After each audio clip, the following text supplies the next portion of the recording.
In this video, I will walk you through the key differences between the Xiaomi Smart Projector 1 and the upgraded Pro version to help you decide which one belongs in your home theater.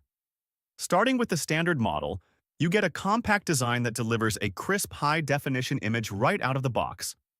It is perfect for casual movie nights or gaming in a dark room. However, when we look at the Pro version, the improvements become immediately obvious. The Pro model features a boost in brightness that makes the picture look significantly more vibrant, even if you have a little bit of ambient light coming into the room.